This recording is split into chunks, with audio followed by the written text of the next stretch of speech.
So here she's acting happy inside her handsome home, and me, I'm flying in my taxi, taking tips and getting stoned.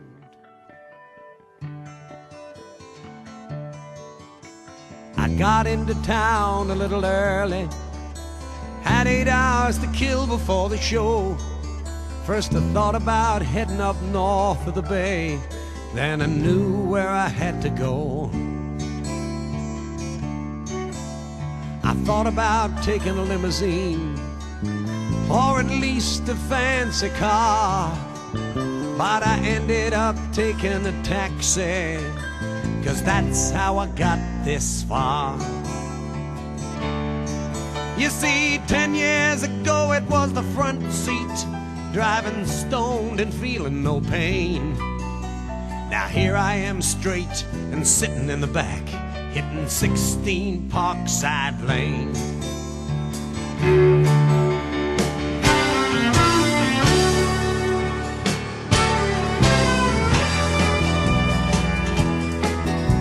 The driveway was the same as I remembered, and a butler came and answered the door. He just shook his head when I asked for her and said she doesn't live here anymore. But he offered to give me the address that they were forwarding our letters to. I just took it and returned to the cabbie and said, I got one more fare for you. And so we rolled back into the city, up to a 5-story old brownstone. I rang the bell, it had her name on the mailbox. The buzzer said somebody's home.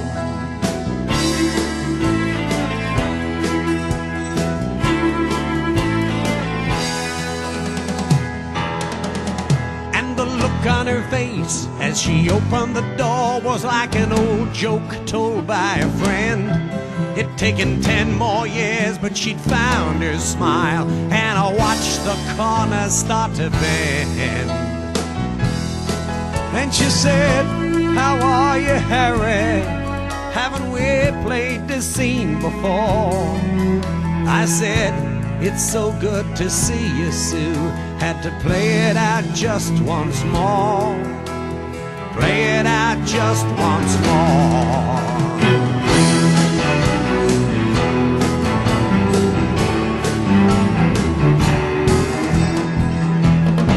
She said, I've heard you flying high on my radio. I answered, it's not all it seems. That's when she laughed and she said, it's better sometimes when we don't get to touch our dreams.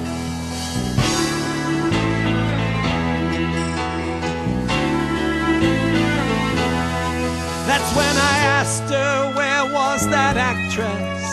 She said that was somebody else.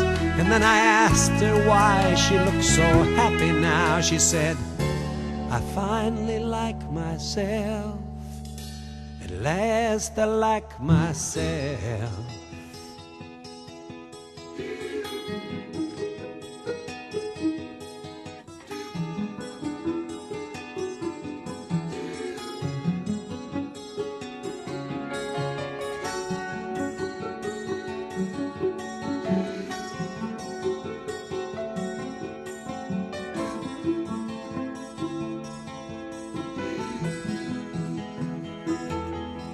So we talked all through that afternoon, talking about where we'd been.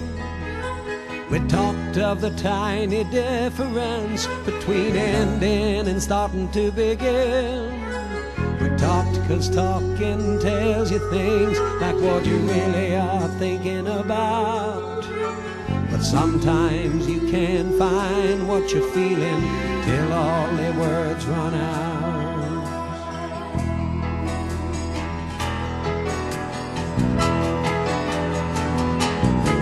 So I asked her to come to the concert.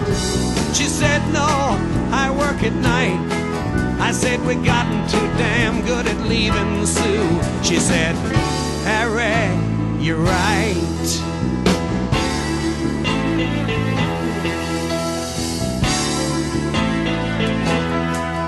Don't ask me if I made love to her or which one of us started to cry. Don't ask me why she wouldn't take the money that I left. If I answered it all, I'd lie.